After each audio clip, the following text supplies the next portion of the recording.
அன்பரசு வந்து வெண்ணிலா வந்து பார்க்குறாரு. பார்த்துட்டு மன்னிப்பு கேட்குறாரு. சீக்கிரமாகவே வந்து உன்னையும் வந்து விஜயும் நான் சேர்த்து வைக்கிறேம்மான்னு சொல்லிட்டு ப்ராமிஸ் பண்ணுறாரு. இங்கே வந்து எல்லார்கிட்டயுமே வந்து என்ன ஆச்சு, கல்யாணம் வந்து ஏற்பாடு பண்ணுறீங்களாமே அப்படி சொல்லிட்டு கேட்டோன்னே உடனே பசுபதி வந்து சொல்கிறாரு, இந்த மாதிரி நீங்கள் ஒரு பொய் சொல்லணும் அப்படி சொல்லிட்டு அன்பரசு அதிர்ச்சி அடையாரு. நான் ஏன் பொய் சொல்லணும் அப்படின்னோடனே விஜய் தான் இதுக்கெல்லாம் காரணம்னு சொல்லிட்டு சொல்லணுன்னொன்னே அதிர்ச்சி அடைகிறாங்க எல்லாருமே. வெண்ணிலா வந்து இதெல்லாம் ஒத்துக்க மாட்டேன், விஜய் மேலே பழி போட்டா அப்படின்றாங்க. இங்கே பாருமா, அப்படி பழி போட்டால் தான் நீயும் விஜய் ஒன்றா சேர முடியும், அப்புறமா உன் இஷ்டம் அப்படின்னோடனே சரின்னு சொல்லிட்டு ஒத்துக்கிறாங்க நம்ம வெண்ணிலாவும். அடுத்து எல்லாருமே சேர்ந்து இந்த திட்டத்தை வந்து செயல்படுத்தணும், அதே மாதிரி விஜய் வர வைக்கணும், அப்படி வரலன்னா விஜய் வந்து போலீஸில் மாட்டி விடுவேன்னு சொல்லிட்டு மிரட்டணும் அப்படி சொல்லிட்டு முடிவு பண்ணுறாங்க.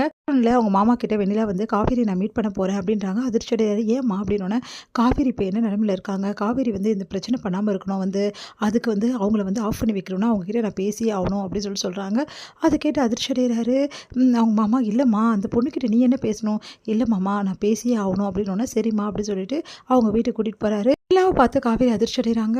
உடனே வந்து நீங்கள் எப்படிங்க அப்படின்னோடனே இல்லைங்க உங்களை பார்க்க தான் நான் வந்தேன் அப்படின்றாங்க. எதுக்கு என்னை பார்க்கணும் அப்படின்னோடனே நான் வந்து விஜய் விஷயமாவது பேசதாங்க வந்தேன் அப்படி சொன்னோன்னே என்ன சொல்ல போகிறான்னு தெரியலையே அப்படி சொல்லிட்டு காவேரி யோசிக்கிறாங்க. இங்கே பாருங்கள் அப்படின்னு நானே சொல்லிடுறேங்க, எல்லா விஷயமும் தெரியும், நீங்களும் விஜய் வந்து அக்ரிமெண்ட் கல்யாணம் வந்து பண்ணது, அதே மாதிரி இப்போ பிரிஞ்சிருக்கிறது எல்லாமே எனக்கு தெரியணும்னு காவேரி அதிர்ச்சி அடைகிறாங்க. இங்கே பாருங்கள் உங்களுக்கு தெரியாத விஷயமும் ஒன்று இருக்குது அப்படின்னோடனே இல்லைங்க எனக்கு எல்லா விஷயமும் தெரியும், இங்கே பாருங்கள் நீங்கள் விளக்கிட்டீங்கல்ல விஜய் விட்டுட்டு, நானும் விஜய் சந்தோஷமாக இருக்கணும்னு நினச்சி தானே இந்த வீட்டை விட்டு வந்தீங்க, அதே மாதிரி வந்து நாங்கள் சந்தோஷமாக இல்லைங்க, நானும் விஜயும் வந்து சேர்ந்து வாழணும்னா அது உங்கள் கையில் தான் இருக்குது அப்படின்னோடனே காவேரி இந்த பொண்ணு என்ன சொல்கிறா அப்படின்னு சொல்லிட்டு அதிர்ச்சியாக பார்த்துட்டே இருக்காங்க. இங்கே பாருங்கள் தயவு செய்து எனக்கு ஒரே ஒரு உதவி மட்டும் பண்ணுங்கள், நானும் வந்து விஜயும் வந்து சேரணும், அவரும் நானும் கல்யாணம் பண்ணிக்க போகிறோம், அதுக்கு நீங்கள் தான் உதவி செய்யணும், ப்ளீஸுங்க தயவு செய்து அந்த விஷயத்தில் எதுவுமே நீங்கள் தலையிட்டு எதுவும் பிரச்சனை எல்லாம் பண்ண மாட்டேங்கிறேன் எனக்கு தெரியும், ஆனால் அது விஜய் நம்ப மாட்டேங்கிறார், விஜய் இப்போவும் உங்களே வந்து உங்களுக்கு எதுவும் வந்து தப்பு செஞ்சுட்டோம், உங்களுக்கு எதுவும் வந்து நான் வந்து ரொம்ப பெரிய துரோகம் பண்ணிட்டேன் பொண்டாட்டிக்கு அப்படின்னு சொல்லிட்டு இருக்காரு, நீங்களே சொல்லுங்கள் உங்களுக்கு அவர் துரோகம் பண்ணல அப்படின்னு நீங்களாவது நம்புங்க ப்ளீஸுங்க, உங்கள் மேலே இருக்க இறக்கத்தால் தான் அவர் அப்படி பண்ணிட்டுருக்காரு, ஆனால் காதல் என்னமோ ஏன் மேலே தாங்க இருக்குது அப்படின்றாங்க.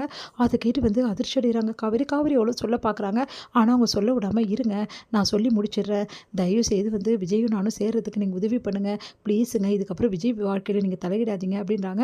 என்னடி இந்த பொண்ணு நீ சொல்ல வேண்டிய விஷயத்தெல்லாம் இந்த பொண்ணு சொல்கிறா, இதெல்லாம் நியாயமாக இருக்குது, என்னம்மா நீ பேசிகிட்டு இருக்க அப்படின்னு பாட்டு கேட்குறாங்க. அப்போ கரெக்டாக சாரதாங்க வராங்க. அந்த பொண்ணு கரெக்டாக தான் பேசுகிறா, நம்ம தான் விலகிட்டோம்ல, அதுக்கப்புறம் அந்த பொண்ணு கல்யாணம் பண்ணிக்கினா கல்யாணம் பண்ணால் நம்மளுக்கு என்ன அப்படின்றாங்க சாரதா. அதை கேட்டு அதிர்ச்சி அடைகிறாங்க எல்லாருமே. என்ன பேசிகிட்டு இருக்க சாரதா அப்படின்னு சொல்லிட்டு பாட்டி சொல்கிறாங்க. நான் பேசிக்கிறேன், நீங்களாம் அம்மா என்னம்மா பேசுகிற அப்படின்னோடனே நீ அமைதியாக இருடி நான் பேசிக்கிறேன் அப்படின்னோடனே இங்கே பாருமா என் பொண்ணுக்கும் அந்த தம்பிக்கும் எந்த சம்மந்தமும் கிடையாது, அவர் எப்படியாவது போட்டோம் நீ எப்படியாவது போ, எனக்கு அதை பற்றி கவலை இல்லை, என் பொண்ணு எதுக்கு தொல்லை பண்ணிகிட்ருக்க, என் பொண்ணு எந்த விஷயத்துக்கும் வரமாட்டா, நீ கல்யாணம் பண்ணாலும் சரி என்ன பண்ணாலும் சரி என் பொண்ணு திரும்பி கூட பார்க்க மாட்டா புரியுதா, அதனால் முதல்ல இங்கேருந்து கிளம்பு, நீ அங்கேருந்து என் பொண்ணை கஷ்டப்படுறது பத்தாதா, வீடு தேடி வந்துட்டியா, முதல்ல கிளம்புறியா அப்படின்னோடனே அப்போ ஆண்டி கண்டிப்பாக வந்து அவங்க எதுவும் பிரச்சனை பண்ண மாட்டாங்களா, அதான் நான் சொல்லிட்டேன்ல என் பொண்ணு நான் சொல்கிறத மட்டும்தான் கேட்பா, வேறு எதுவுமே கேட்க மாட்டா அப்படின்னோடனே அப்படியே அதிர்ச்சியாக வந்து காவேரி பார்த்துட்ருக்காங்க. என்ன இவங்க இப்போலாம் பேசுகிறாங்களேன்னு, ரொம்ப தேங்க்ஸுங்க நான் கிளம்புறேன் அப்படி சொல்லிட்டு ப்ளீஸுங்க தயவு செய்து வந்து என் வாழ்க்கையில் எதுவுமே வந்து பிரச்சனை பண்ணிடாதீங்க, எனக்கு வந்து என் புருஷன் வேணுங்க அப்படின்னு. நேடிவ நீ சொல்ல வேண்டியது எல்லாத்தையுமே அந்த பொண்ணு சொல்லிட்டு இருக்கா, சாரதா வேற இப்படி பேசிகிட்டு இருக்கா, உன் வாழ்க்கையை கெடுக்காமல் விடமாட்டாளா உன் அம்மா அப்படின்னு சொல்லிட்டு செமையாக டென்ஷன் ஆகிறாங்க பாட்டி. உன்னை வந்து பாட்டின்னு சொல்லிட்டு காவேரி அழறாங்க.